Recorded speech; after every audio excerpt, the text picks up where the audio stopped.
नमस्कार दोस्तों, स्वागत है आपका अपने YouTube चैनल अभ्यास कोचिंग क्लास में। एक ऐसा चैनल जिसमें आपको कॉम्पिटिटिव एग्जाम्स की वीडियो के साथ साथ कई अन्य महत्वपूर्ण वीडियो भी देखने को मिलती है, चाहे वो टेक्निकल हेल्प हो या होम डेकोर।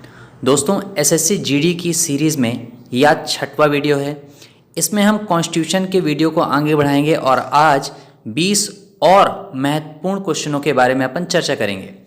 इसके पहले कॉन्स्टिट्यूशन का एक वीडियो और आ चुका है, तो जिन लोगों ने इसके पहले के वीडियो ना देखे हों वो प्लेलिस्ट पर जाकर एसएससी जीडी की प्लेलिस्ट में जाइए और उस सारी वीडियो को देख सकते हैं। ठीक है, कॉन्स्टिट्यूशन के वीडियो को भी देख सकते हैं। पिछले वीडियो में हमने 20 एमसीक्यू सॉल्व किए थे और उनके बारे में कुछ महत्वपूर्ण तथ्य भी सॉल्व किए थे। तो दोस्तों, ये एसएससी जीडी की सीरीज आपको कैसी लग रही है कमेंट बॉक्स पे कमेंट करके हमें ज़रूर बताएंगे। जितने भी न्यू व्यूवर्स हैं वो लोग क्या करें, चैनल को सब्सक्राइब कर लीजिए, जिससे मेरे नए आने वाले वीडियो की नोटिफिकेशन आप तक पहुंच सके। तो चलिए दोस्तों, जल्दी से इस वीडियो को शुरू करते हैं। दोस्तों, आज के इस वीडियो का पहला क्वेश्चन और संविधान का ये 21वां क्वेश्चन है। देखिए, संविधान के प्रवर्तन के समय राज्यों को 4 श्रेणियों में आ, ब, स तथा द में बांटा गया था। इन श्रेणियों को किस वर्ष समाप्त किया गया? ऑप्शन देखिए, 1951 में, 1954 में, 1956 में, 1965 में। तो इसका सही आंसर है क्या? 1956 में। दोस्तों देखिए, आज का दूसरा क्वेश्चन है क्या, किस संवैधानिक संशोधन के अंतर्गत सिक्किम को भारत का एक सह राज्य बनाया गया? देखिए, आपको इसमें बताना है क्या, संवैधानिक संशोधन जिसके तहत सिक्किम को भारत का एक सह राज्य बनाया गया। ऑप्शन है 30वां संशोधन, 35वां संशोधन, 36वां संशोधन, 42वां संशोधन। तो इसका आंसर है क्या? 35वां संशोधन। देखिए, 1974 में किए गए 35वें संविधान संशोधन द्वारा भारतीय संविधान के संघीय स्वरूप में मूलभूत संशोधन करके सिक्किम को सहराज्य बनाया गया।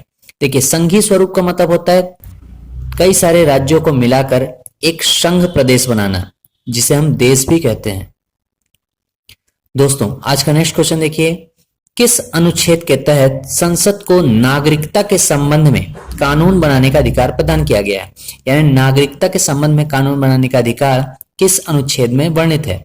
देखिए, ऑप्शन है अनुच्छेद 5, अनुच्छेद 9, अनुच्छेद 10 और अनुच्छेद 11। तो इसका सही आंसर है क्या? अनुच्छेद 11। देखिए, भारतीय संविधान के भाग 2 में अनुच्छेद 5 से 11 तक में नागरिकता के संबंध में उपबंध किया गया है। अनुच्छेद 11 के तहत संसद को नागरिकता के संबंध में कानून बनाने का अधिकार प्रदान किया गया है, यानी कि संसद नागरिकता के अर्जन और समाप्ति एवं नागरिकता के संबंधित अन्य सभी विषयों के संबंध में कानून बना सकती है। भारत का संविधान ब्रिटेन की तरह एकल नागरिकता का उपबंध करता है। दोस्तों, ये वीडियो आपको कैसा लग रहा है कमेंट बॉक्स पर कमेंट करके हमें जरूर बताइए। अगर वीडियो आपको पसंद आ रहा है तो वीडियो को लाइक जरूर करिए। दोस्तों, इस सीरीज का 24वां क्वेश्चन देखिए, भारत में रहने वाला ब्रिटिश नागरिक दावा नहीं कर सकता, मतलब वो किस चीज का दावा नहीं कर सकता जिसके पास भारत की नागरिकता नहीं है, यानी ब्रिटिश नागरिक की बात कर रहे हैं। देखिए, पहला ऑप्शन है व्यापार और व्यवसायिक स्वतंत्रता, विधि के समक्ष समता का अधिकार, जीवन और व्यक्तिगत स्वतंत्रता की सुरक्षा के लिए अधिकार और धर्म की स्वतंत्रता के अधिकार का। तो इसका सही आंसर क्या है? व्यापार और व्यवसाय की स्वतंत्रता का अधिकार। मतलब कोई भी विदेशी नागरिक व्यापार और व्यवसाय की स्वतंत्रता का अधिकार के लिए दावा नहीं कर सकता। देखिए, भारत में रहने वाला ब्रिटिश नागरिक व्यापार और व्यवसाय की स्वतंत्रता का दावा नहीं कर सकता। क्यों? क्योंकि अनुच्छेद 19(1) के 6 में यह वर्णित किया गया है कि ये सारी स्वतंत्रताएं केवल भारतीय नागरिकों को प्राप्त होंगी। शेष तीनों विकल्प यानी विधि के समक्ष समता का अधिकार, जीवन और व्यक्तिगत स्वतंत्रता की सुरक्षा का अधिकार और धर्म की स्वतंत्रता का अधिकार, ये सभी भारतीय नागरिक और विदेशी नागरिकों को दिए गए मौलिक अधिकारों से संबंधित है।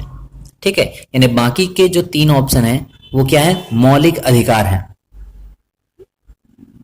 दोस्तों देखिए, सीरीज का 25वां क्वेश्चन देखिए, भारतीय नागरिकों को प्रदान किए गए मूल अधिकारों को 4 ऑप्शन है, निलंबित नहीं किया जा सकता, निलंबित किया जा सकता है, किसी भी परिस्थिति में निलंबित नहीं किया जा सकता है, और चौथा ऑप्शन है क्या? ऊपर निर्दिष्ट कुछ भी सही नहीं है।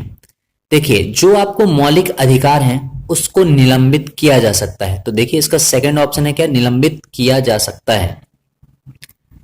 देखिए अनुच्छेद 352 के तहत राष्ट्रपति द्वारा राष्ट्रीय आपात की घोषणा होने पर उसके द्वारा अनुच्छेद 359 के तहत सभी मौलिक अधिकारों को निलंबित किया जा सकता है। दोस्तों नेक्स्ट क्वेश्चन देखिएगा, स्वतंत्रता के मूल अधिकार से संबंधित संविधान के अनुच्छेद 19 के अंतर्गत कितने प्रकार की स्वतंत्रताएं प्रत्याभूत हैं? ठीक है, अनुच्छेद 19 के अंतर्गत कितने प्रकार की स्वतंत्रताएं प्रत्याभूत है, मतलब वर्णित किया गया है। ठीक है, अब देखिए इसका सही आंसर है क्या? 6।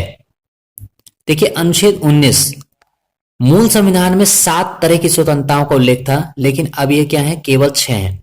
देखिए 19A के तहत आपको बोलने की स्वतंत्रता है। 19B के तहत शांतिपूर्वक बिना हथियारों के एकत्रित होने और सभा करने की स्वतंत्रता दी गई है। अनुच्छेद 19C में संघ बनाने की स्वतंत्रता दी गई है। अनुच्छेद D देश के किसी भी क्षेत्र में आवागमन की स्वतंत्रता है। अनुच्छेद 19E देश के किसी भी क्षेत्र में निवास करने की और बसने की स्वतंत्रता है।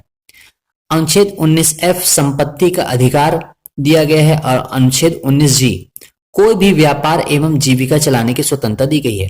ये सभी चीजें जो हैं आपकी स्वतंत्रता का अधिकार के अंतर्गत आती हैं और अनुच्छेद 19 में है। देखिए जो प्रेस की स्वतंत्रता है, प्रेस यानी अखबार, न्यूज़पेपर, न्यूज चैनल, ये जो भी खबर छापते हैं तो वह अनुच्छेद 19A के तहत ही छापते हैं। ठीक है, यानी प्रेस की स्वतंत्रता भी अनुच्छेद 19A के तहत है, यानी कि बोलने की स्वतंत्रता। ठीक है, बोलने की स्वतंत्रता।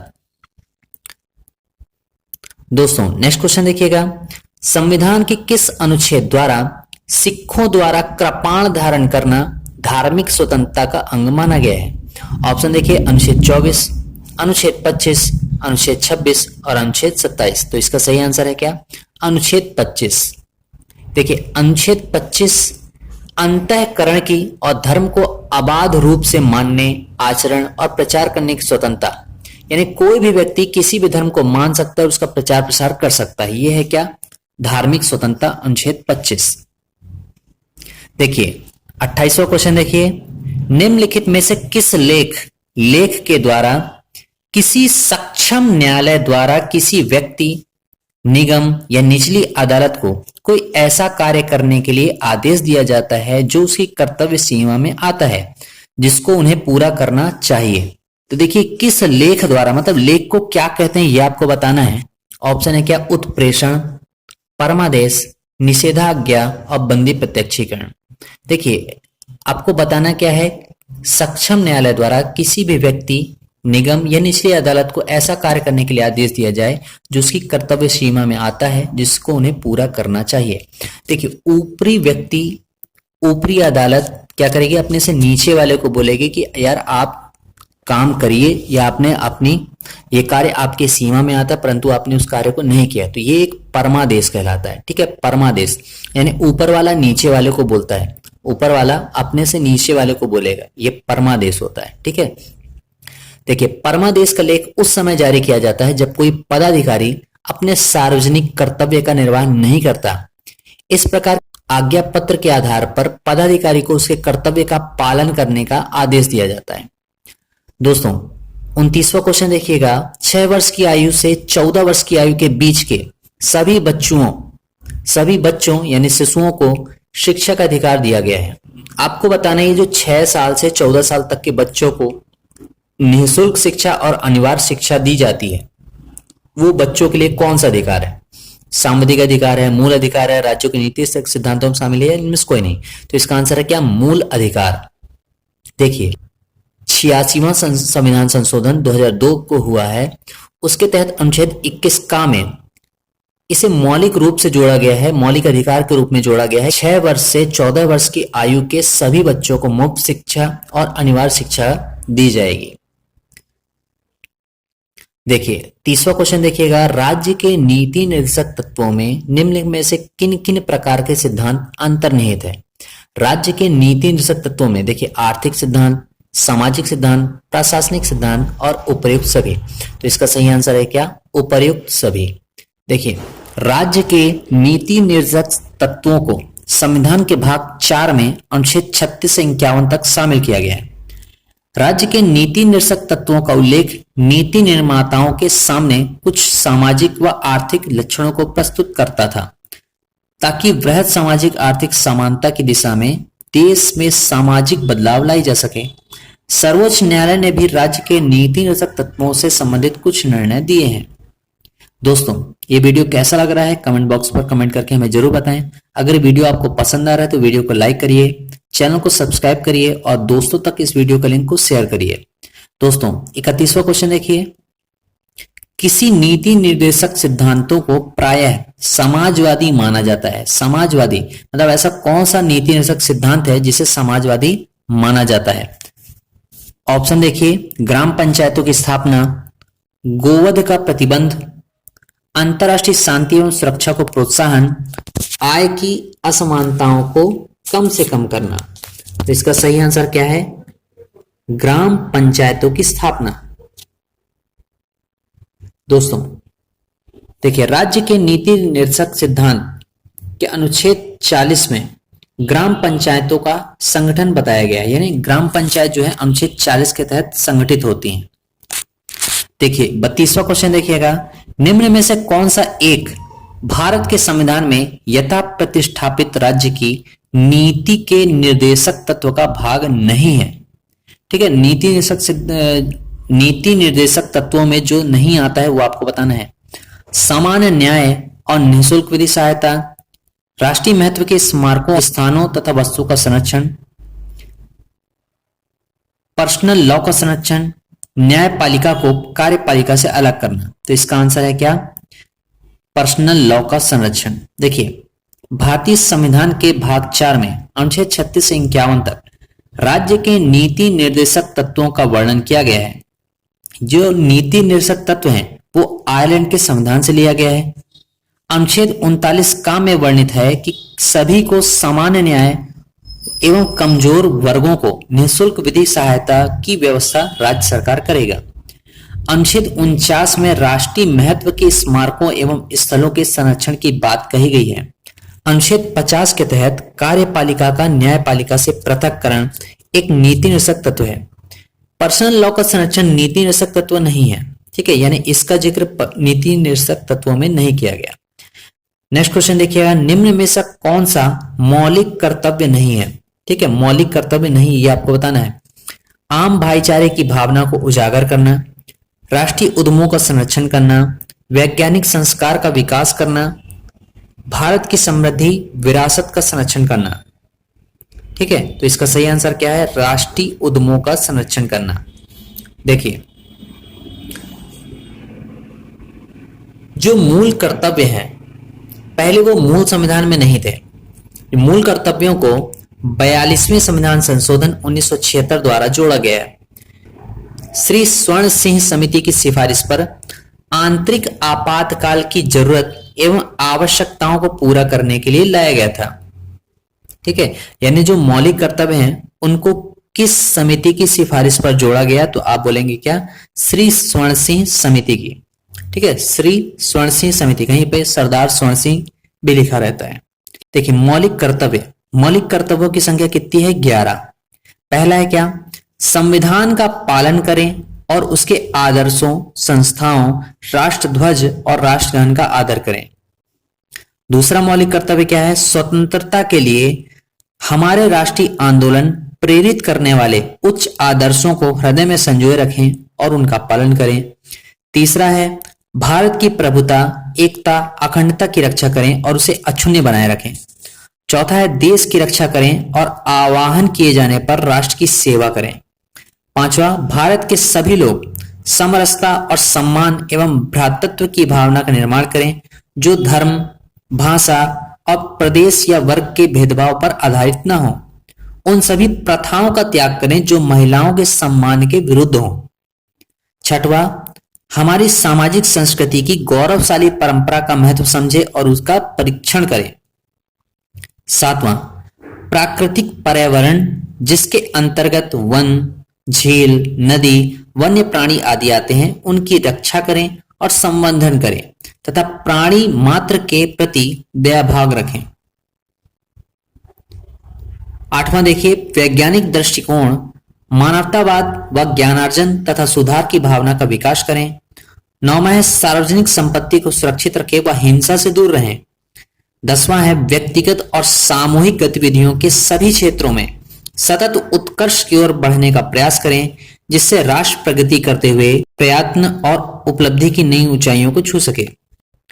देखिए, ये जो 11वां मौलिक कर्तव्य है, इसे क्या है, 86वें संविधान संशोधन 2002 के द्वारा जोड़ा गया। और इसमें क्या लिखा गया है, तो माता पिता या संरक्षक यानी कि पालनकर्ता 6 वर्ष से 14 वर्ष तक की आयु के सभी बच्चों को शिक्षा के अवसर प्रदान कराएंगे।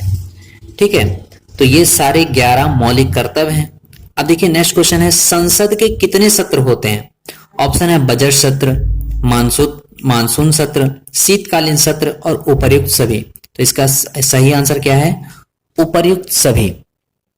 देखिए, बजट सत्र जो होता है फरवरी से मई के बीच में होता है, मानसून सत्र जुलाई से सितंबर, शीतकालीन सत्र नवंबर से दिसंबर के बीच में। नेक्स्ट क्वेश्चन देखिए, 35वां क्वेश्चन है इस सीरीज का, संसदों के वेतन का निर्णय कौन करता है? ऑप्शन है संसद, केंद्रीय मंत्रिपरिषद, राष्ट्रपति और लोकसभा अध्यक्ष। तो इसका आंसर है क्या, संसद। देखिए, संसदों के वेतन का निर्णय संसद के अधीन कार्य करने वाली एक सरकारी एजेंसी है, वो तय करती है। इस एजेंसी का नाम क्या दिया गया है, तो रिक्सडॉग वेतन समिति। ठीक है, रिक्सडॉग वेतन समिति। नेक्स्ट क्वेश्चन देखिएगा, सर्वोच्च न्यायालय के न्यायाधीशों की निम्न में से कौन सी अर्हता होनी चाहिए, मतलब योग्यता। पहला है क्या, वह किसी एक या अधिक उच्च न्यायालय में लगातार कम से कम 5 वर्ष तक न्यायाधीश के रूप में कार्य कर चुका हो। दूसरा है क्या, वह किसी एक या अधिक उच्च न्यायालय में लगातार 10 वर्षों तक अधिवक्ता रहा हो। तीसरा है क्या, वह एक पारंगत विधिवेता हो। चौथा है क्या, उपयुक्त में से कोई भी। तो इसका सही आंसर है क्या, उपयुक्त में से कोई भी, मतलब इसे जो 3 ऊपर दिया गया है उनमें से कोई एक भी अगर आपके पास है तो चांसेस हैं आप क्या सर्वोच्च न्यायालय के न्यायाधीश बन सकते हैं। देखिए ऐसा क्यों है, तो देखिए न्यायाधीशों की जो योग्यताएं हैं वो देखिए, पहली कंडीशन यह है कि व्यक्ति जो है भारत का नागरिक हो। दूसरी कंडीशन है क्या, कम से कम 5 साल के लिए उच्च न्यायालय का न्यायाधीश या फिर 2 या 2 से अधिक न्यायालयों में लगातार कम से कम 5 वर्षों तक न्यायाधीश के रूप में कार्य कर चुका हो। अथवा, अब देखिए यहां पर लिखा है क्या, अथवा, यानी पहली कंडीशन भारत का नागरिक हो, ये तो अनिवार्य है। अब इसके अलावा जो है तो ये तो कम से कम 5 साल तक लिए हाईकोर्ट का जस्टिस रह चुका हो। दूसरा है क्या, किसी उच्च न्यायालय या न्यायालयों में लगातार 10 वर्ष तक अधिवक्ता रह चुका हो। ठीक है, अगर ये भी नहीं तो अथवा वह व्यक्ति राष्ट्रपति की राय में एक प्रतिष्ठित विधिवेता होना चाहिए। तो देखिए सारे तीनों ऑप्शन इसमें आ गए हैं। कोई सा भी कंडीशन अगर आप पूरी करते हैं तो आप न्यायाधीश चुने जा सकते हैं।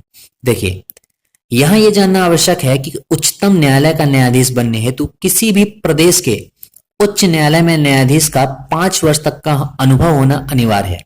ठीक है, 5 वर्ष तक का अनुभव होना अनिवार्य है। इसके अलावा वह 62 वर्ष की आयु पूरा ना किया हो, मतलब अगर 62 वर्ष से पहले अगर आप चुन लिए गए तो ठीक है, क्योंकि 65 साल में तो आपको रिटायर भी करना है। ठीक है, तो 62 वर्ष की आयु पूरी ना किया हो। देखिए किसी उच्च न्यायालय के न्यायाधीश या फिर उच्चतम न्यायालय या उच्च न्यायालय के सेवानिवृत्त न्यायाधीशों को उच्चतम न्यायालय के एक तदर्थ न्यायाधीश के रूप में नियुक्त किया जा सकता है। मतलब जो भी रिटायर्ड चीफ जस्टिस होते हैं उनको तदर्थ न्यायाधीश के रूप में सुप्रीम कोर्ट में नियुक्त किया जा सकता है। नेक्स्ट क्वेश्चन देखिएगा, सर्वोच्चतम न्यायालय के न्यायिक कामकाज के लिए किस भाषा का प्रयोग किया जाता है? ऑप्शन है हिंदी, अंग्रेजी, हिंदी और अंग्रेजी दोनों, और है क्या 8वीं अनुसूची में शामिल कोई भी भाषा। देखिए अच्छा क्वेश्चन है, लेकिन इसका आंसर है क्या, अंग्रेजी। नेक्स्ट क्वेश्चन देखिएगा, निम्नलिखित में से किस मुकदमे में भारतीय सर्वोच्च न्यायालय ने सर्वप्रथम संविधान के मौलिक लक्षण का सिद्धांत प्रतिपादित किया था? ऑप्शन देखिए, गोलकनाथ बनाम पंजाब राज्य, केशव नंद बनाम केरल राज्य, मिनर्वा मिल बनाम भारतीय संघ, और चौथा है वामन बनाम भारतीय संघ। तो इसका आंसर है क्या, गोलकनाथ बनाम पंजाब राज्य। देखिए 1967 ईस्वी में उच्चतम न्यायालय ने गोलकनाथ बनाम पंजाब सरकार विवाद में अपने पूर्ववर्ती जो निर्णय थे उनको उलट दिया और यह निर्णय दिया कि संसद अनुच्छेद 368 के अधीन मौलिक अधिकारों को समाप्त या सीमित करने की शक्ति नहीं रखता। यह निर्णय 11 न्यायाधीशों की पीठ ने दिया था। 6 न्यायाधीश बहुमत में थे और 5 अल्पमत में। दोस्तों नेक्स्ट क्वेश्चन देखिए, सर्वोच्च न्यायालय के जजों का वेतन किससे आहरित होता है? मतलब सर्वोच्च न्यायालय के जो चीफ जस्टिस होते हैं, जो जस्टिस होते हैं, न्यायाधीश होते हैं, उनको वेतन कहां से दिया जाता है? तो देखिए, सहायक अनुदान से, आकस्मिकता निधि से, संचित निधि से और लोक लेखा से। तो इसका सही आंसर है क्या? संचित निधि से। देखिए, सर्वोच्च न्यायालय के जजों के वेतन, भत्ते एवं पेंशन अनुच्छेद 112(3) के घ के तहत भारत की संचित निधि से दिए जाते हैं। देखिए, आज का लास्ट क्वेश्चन है क्या? लक्षद्वीप संघ शासित प्रदेश किस उच्च न्यायालय के क्षेत्राधिकार के अंतर्गत आता है? देखिए, बहुत ही अच्छा क्वेश्चन है लक्षद्वीप के बारे में कि लक्षद्वीप किस हाईकोर्ट के अंतर्गत आता है। तो देखिए, मद्रास उच्च न्यायालय, बंबई उच्च न्यायालय, कलकत्ता उच्च न्यायालय और केरल उच्च न्यायालय। तो इसका सही आंसर है क्या? केरल उच्च न्यायालय। देखिए, केरल उच्च न्यायालय केरल राज्य का एक न्यायालय है। इसके अधिकार में केरल के साथ लक्षद्वीप भी आता है। इसे 1 नवंबर 1956 को स्थापित किया गया था। दोस्तों, तो संविधान के कुल 40 क्वेश्चन हमने क्या कराए हैं? कवर करा चुके हैं। अगर ये वीडियो आपको पसंद आ रहे हैं तो कमेंट बॉक्स पे आप कमेंट जरूर करिए और नए जितने भी आपके दोस्त हैं जो भी कंपटीशन की तैयारी कर रहे हैं उन तक इस वीडियो का लिंक आप जरूर से जरूर पहुंचाइए, ताकि अब क्या हो सके, हमारा वीडियो हर जरूरतमंद तक पहुंच सके। दोस्तों, जिन लोगों ने अभी तक चैनल को सब्सक्राइब नहीं किया है वो चैनल को सब्सक्राइब कर लीजिए। दोस्तों, अगली सीरीज में मैं मैथ के क्वेश्चन लेके आऊंगा। मैथ के जितने भी इंपॉर्टेंट क्वेश्चन हैं जो एसएससी जीडी में पूछे जा सकते हैं, उसकी मैं अलग से वीडियो सीरीज बना रहा हूं। तो जल्दी आपको मैथ के भी वीडियो देखने को मिलेंगे। दोस्तों, मिलता हूं आपसे नेक्स्ट वीडियो में। तब तक के लिए नमस्कार।